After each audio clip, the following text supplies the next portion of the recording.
quién es el pueblo es muy subjetivo. O sea, especialmente en un lugar de 300 millones de personas. Sí, porque cuando tú hablas... O sea...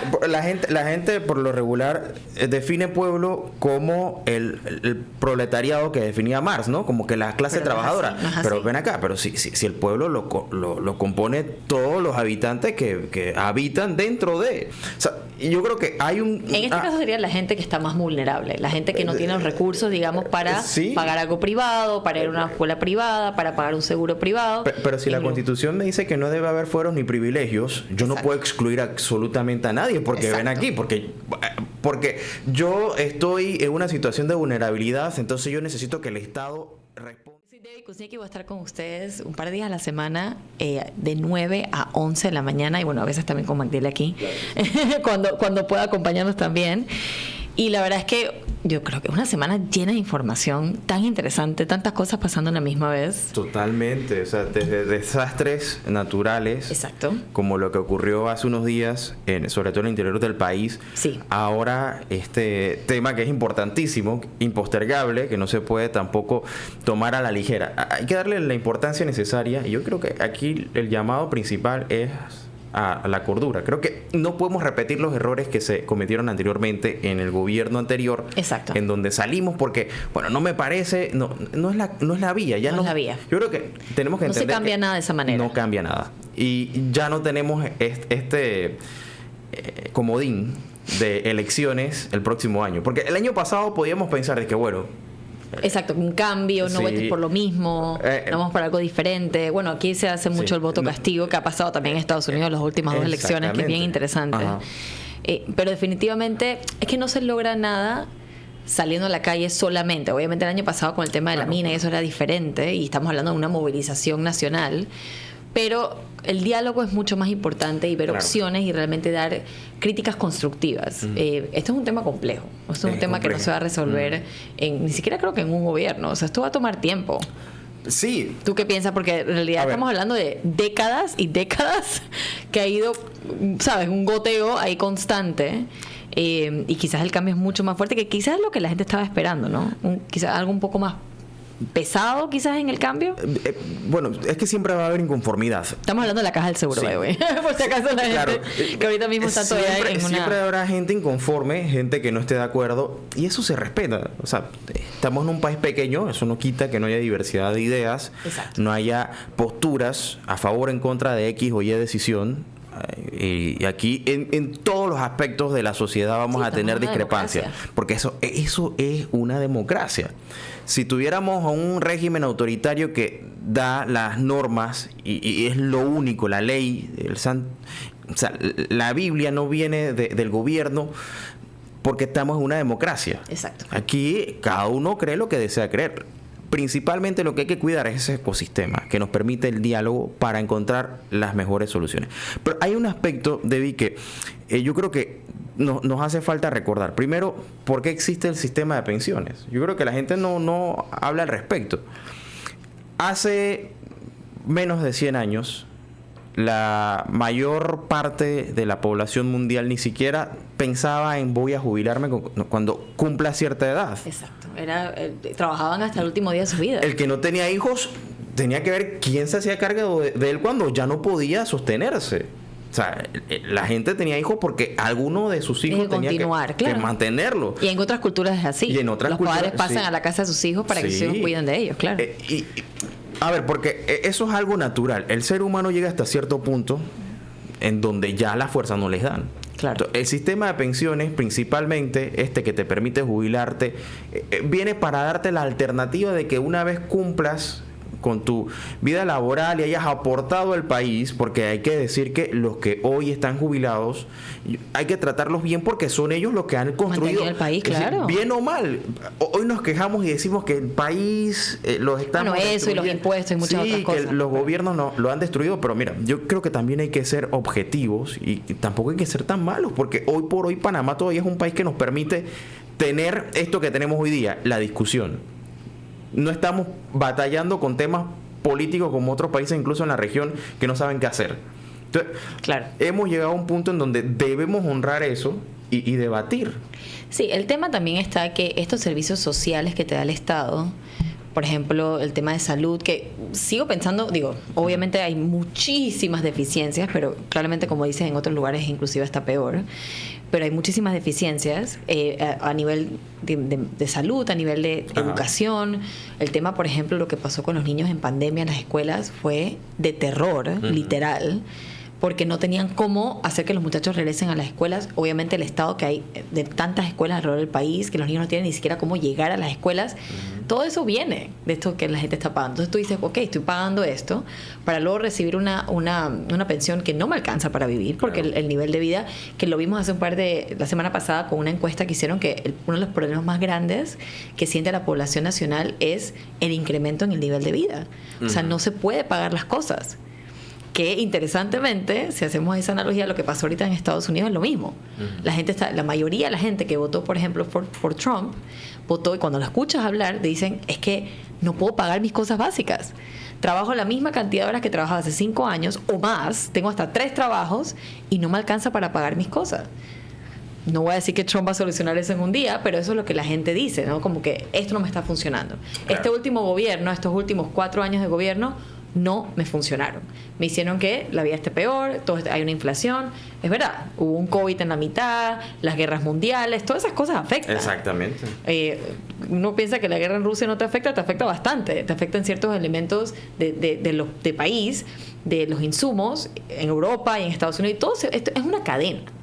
Lo que pasó con COVID, sí, en efecto fue un tema de salud, obviamente, y no poder salir de tu casa, pero todo lo que pasaba con China, de que no podía traerte los insumos, ¿tú crees que eso no tuvo después repercusiones en términos de los precios elevados y todo por la cantidad de gastos que tuvieron estas navieras? Por supuesto que sí. Todo subió en impuestos y todo subió en cosas porque la gente perdió un montón de plata. Entonces, al final del día, eso es una repercusión, es una cadena que no se va a solucionar así como un arte de magia. Y honestamente, por eso es importante empezar a pensar. Tú dijiste, hace 100 años uno habla de pensiones y hoy en día no lo ve, pero ¿qué va a pasar en 100 años con el sistema político que vemos hoy en día? ¿Va a ser sostenible todavía? ¿Va a ser sostenible escoger a una persona que supuestamente... Yo te escuché hablando con el compañero en Houston, perdón, no me acuerdo el nombre. Miguel Erros. Miguel. Súper interesante. Claro. Cómo fue creado todo ese sistema político y cómo realmente funciona eso en los Estados Unidos. Es mind-boggling, o sea, es tan interesante. Y después tú lo ves goteado a lo que es la gente. Al final del día la gente peleándose uno con el otro, y que tú cómo votaste con eso, cuando en verdad el sistema es mucho más profundo y complejo que eso. Es que hay una dinámica, existe una dinámica social que al final va a depender de cuál sea el comportamiento de las personas. Exacto. O sea, en otras palabras, tú lo decías, hay mucha gente que a lo mejor no estaba a favor de Trump, no le gusta Trump. No le gusta, pero, y tiene sentido, porque no te va a gustar Trump. A mí me puede no gustar una persona, pero peor es la situación en donde estoy. Exacto. Que producto de la política que se estaba desarrollando, pues me ha dejado sin los elementos que yo tenía antes. Y la gente necesita lo básico y elemental para vivir: comida, un lugar donde estar, pasar la noche. Esos aspectos muchas veces determinan el comportamiento. 100%. Yo le hablaba con una persona, es un panameño que vive hoy en día en Estados Unidos, que es de la comunidad LGTB, etcétera. Y o sea, era la rabia y el dolor y el pánico. Decía, me tengo que ir a Estados Unidos. Le digo, pero ¿por qué? Cógelo con calma. Yo entiendo que no te guste Trump. Yo puedo entender cómo ese personaje, como persona, como ser humano, no te gusta. Yo lo puedo entender. Pero ¿por qué piensas? Dime de verdad, de corazón, ¿por qué piensas que tus derechos se te van a hacer, o sea, vulnerables de un día para otro, cuando muchas de estas políticas son estatales, no son de país? O sea, el tema, por ejemplo, de los bienes, o sea, la salud reproductiva, claro, el tema del matrimonio gay, todas esas cosas son por Estado también. No es un tema federal. No es un tema federal. Claro. Entonces, ¿por qué piensas que de un día para otro eso va a cambiar? Necesito entender tu pensamiento de pánico, porque era pánico real. O sea, la gente llorando y que se acabó la democracia. Le digo, bueno, lo que acaba de pasar es democracia. Claro, literalmente. O sea, claramente el pueblo no lo quería. Y la realidad es exactamente lo que tú dices. Cuando una persona no puede darle de comer a sus hijos, cuando una persona no puede mandar a sus hijos a una escuela y sentirse seguro, cuando una persona va a un centro de salud para recibir algo básico de salud y no lo puede recibir, no le importa el matrimonio gay. y no le importa si puede abortar o no puede abortar la mujer. No, lastimosamente, porque son temas importantes también. No quito que no lo son.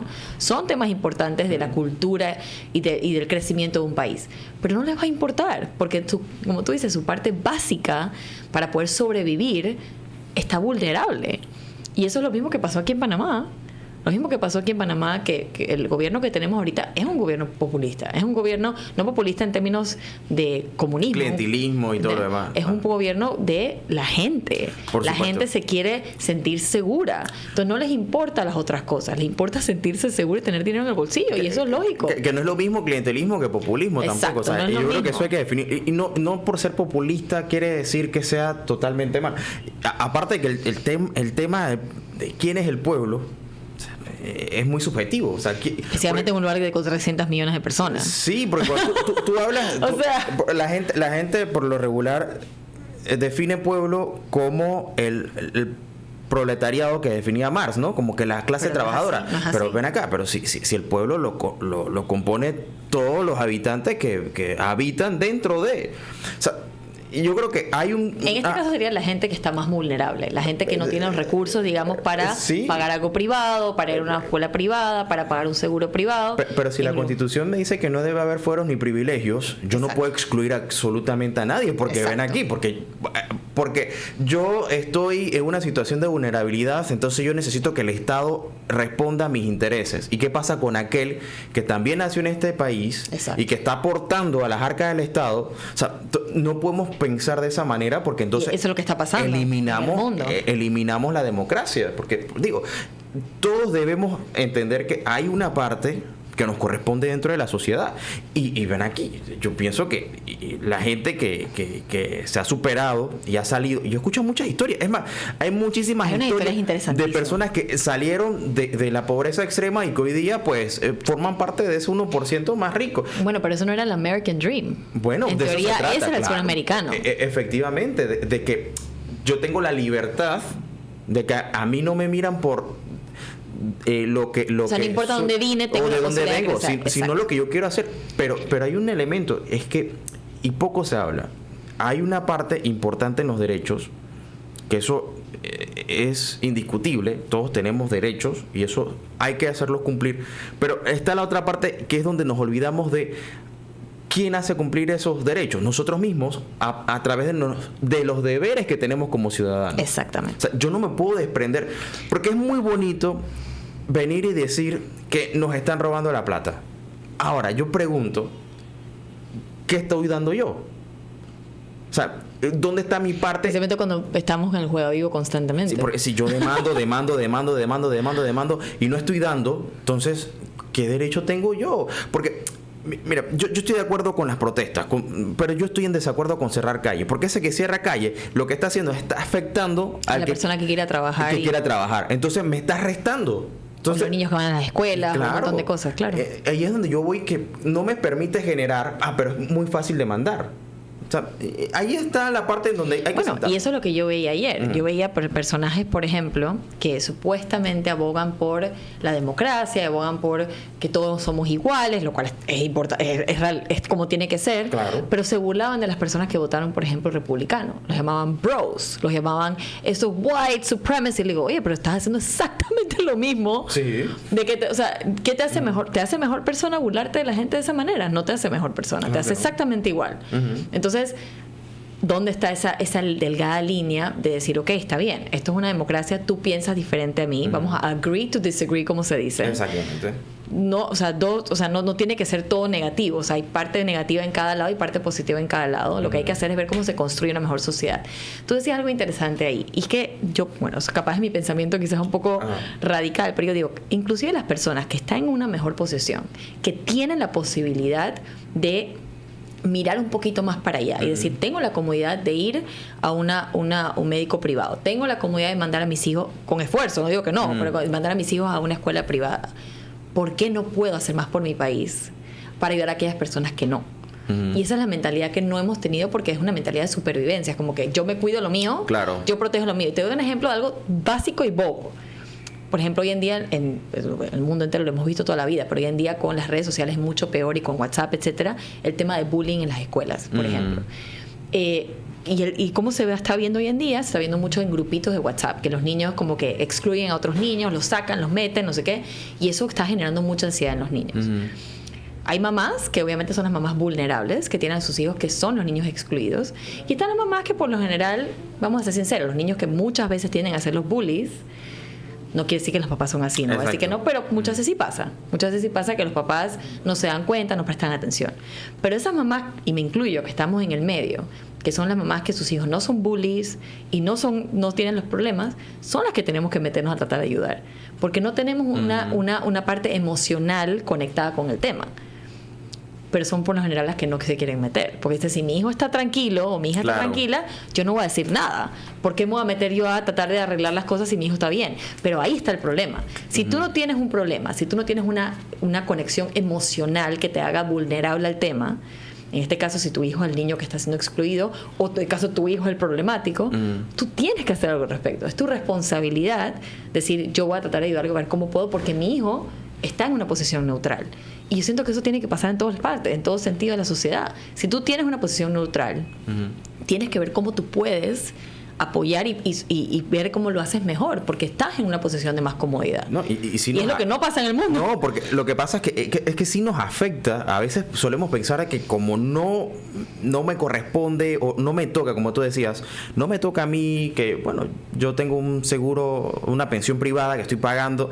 Mucha gente podrá pensar eso y decir, bueno, hasta ahí todo. Ya, no tengo que pagar el país, no tengo que pagar impuestos. Sí, pero al final sí nos afecta, porque hubo mucha gente que no estaba ni a favor ni en contra de la mina, y preguntémosle para ver si no les afectó el año pasado las protestas. O sea, a todos nos tocó, nos afectó, estuviéramos a favor o en contra. O sea, hay que cambiar quizás un poco, como tú dices, esa mentalidad de yo no estoy de acuerdo o sí estoy de acuerdo, a cómo podemos empezar a sentarnos y aportar, construir juntos. Ese es el detalle, que todavía yo creo que como sociedad no hemos alcanzado ese nivel. Ya tenemos lo que anhelaban tanto nuestros padres, que era un espacio democrático, en donde hubiese alternancia de poderes, que existieran partidos políticos para bien o para mal, como quieras llamarlos, corruptos, no corruptos, pero existen partidos políticos que se alternan en el poder. Eso hace 33 años era inexistente. Claro. O sea, no podíamos sentarnos a debatir, a pelear sobre temas como lo que estamos haciendo hoy día. Entonces no podemos pensar que por lo más mínimo ahora el gobierno es corrupto. No, o sea, porque eso no arregla. Que sea corrupto o que no sea corrupto, que yo le ponga el calificativo que me dé la gana, no soluciona el problema. Exacto. O sea, lo que tenemos que hacer es, pensar un poco, buscar los datos, leer, instruirnos, y con base en eso formular las propuestas. Pero no podemos llegar de que sí, no me parece porque están robando. O sea, eso no es un argumento. Y tampoco es un argumento, como tú dices, no hacer nada al respecto y no decir nada, que es lo que pasa muchas veces cíclico, ¿no? Ajá. Que lo que pasó en las protestas del año pasado fue tan fuerte porque era como un regreso de esa sociedad más joven, pues. Claro. Y muchos de nuestros padres decían, wow, me recuerda cuando nosotros hace 30 años estábamos saliendo a las calles, no lo habíamos visto así hasta ahorita. Y sí es importante que los más jóvenes no sean apáticos al tema. Exactamente. Y que realmente les importe su país, porque lo que pasaba en Panamá era mucho eso. Era la apatía, decir, bueno, pues que todos los gobiernos son corruptos, pues ya, ¿qué vamos a hacer? Miramos para el otro lado, vemos como nosotros sobrevivimos, pero no, al final del día el gobierno trabaja para nosotros. Exactamente. Nosotros le pagamos su salario. Exactamente. Son nuestros empleados, en realidad, del Estado. Y cuando tú vas a una buena organización gubernamental, te lo dicen. Esto es de ustedes. A mí me toca trabajar mucho con el Ministerio de Cultura y nos lo dicen todo el tiempo. Nos dicen, esto que estamos haciendo es de ustedes. Este ministerio es de ustedes, no es de nosotros. Es del país. Nosotros trabajamos para ustedes. Y eso es lo que muchas veces la gente, tanto políticos como personas, no entienden. O sea, la gente, o nos olvida. No es que no entiendan, se olvida. La gente se queda como que acostada muchas veces esperando que las cosas se resuelvan mágicamente. Y no, o saliendo y peleando. Y ojo, yo nuevamente digo, yo no es que estoy en contra de las protestas. Yo creo que... No, es importante protestar, parte de la democracia. Sí, pero el problema acá es que nos quedamos en la protesta. O sea, no avanzamos. Yo creo que hay que buscar mecanismos, hacerlo a la inversa, como se hizo, por ejemplo, con el tema de la Caja de Seguro Social, con una mesa. Exacto. Se conversó al respecto. Ahora, antes de salir a la calle... Porque digo, si hay que salir a la calle y protestar, hay que salir a la calle. Pero antes de salir a la calle, o sea, caramba, yo creo que anda por ahí corriendo en los grupos de WhatsApp. el proyecto de ley. Por lo mínimo, yo diría, el que va a salir, por lo menos que se lea el proyecto. O sea, por lo mínimo, o sea, que sepa por qué está saliendo a protestar, si es que van a salir. Porque he visto mucha gente diciendo que, dígame cuándo que salgo. O sea, antes de que se lo lean, por lo menos, se lean el proyecto. Ya después de que se lo leyeron y lo entienden y lo comprenden, bueno, ahí yo creo Tomen la decisión si quieres. Sí, porque ya hay una razón de peso y que entiendan la situación en la que nos encontramos. Yo no digo, yo me lo leí ayer apenas me lo mandaron. Yo no digo que eso sea perfecto o que todo esté escrito sobre piedra. Hay cosas con las que yo definitivamente no me siento cómodo, pero también hay que ver que hay una cuota que pagar. Así como cuando se creó el fondo de pensiones, yo me imagino que había gente que pudiera preguntar, pero ¿por qué yo tengo que dar plata? Bueno, la discusión hoy es que ya nos hemos quedado sin plata en el fondo de pensiones y hay que buscar la manera de salvarlo si lo queremos. Si lo queremos. Porque esa es la otra cosa.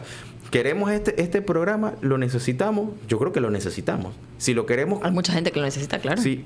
Y lo último, cuando uno está en un fondo, un programa de estos, uno se mete en un préstamo hipotecario, de auto, lo demás, los bancos suelen tener estas tasas de intereses que son variables. Uh-huh. Nadie sale a protestar. Porque entiende que es la dinámica. 2 años creo que subieron todas las tasas de un día para otro y la gente quedó. Es la dinámica. Porque el mercado es así. El mercado cambia recurrentemente. Entonces, yo creo que hay que estar claros en esto. Lo importante es, como tú dices, instruirse, educarse, leer. Y sí, en efecto es democracia, salir a protestar si hace falta, pero con bases y argumentos de construcción. No para, ¿sabes?, hacer problema en la calle o para crear revolú, que no es necesario, sino realmente para poder hacer una construcción para un mejor país, porque al final del día lo que todos queremos es eso, pues. Un mejor país para el futuro, para los pelados, pues. O sea, es lo que todos queremos lo mismo, nadie quiere... Pero bueno, ves que la media hora se pasa rapidito. Sí, se ha pasado súper rápido, Debbie. Caramba, yo te tengo que dejar acá porque tengo un compromiso ahorita. Pero definitivamente, pues que este tema va para largo. Sí, hasta el 31 creo que están las... Sí, vamos a ver qué más pasa. Y bueno, nos vamos entonces a un cambio comercial y regresamos más de La Mañana en Con.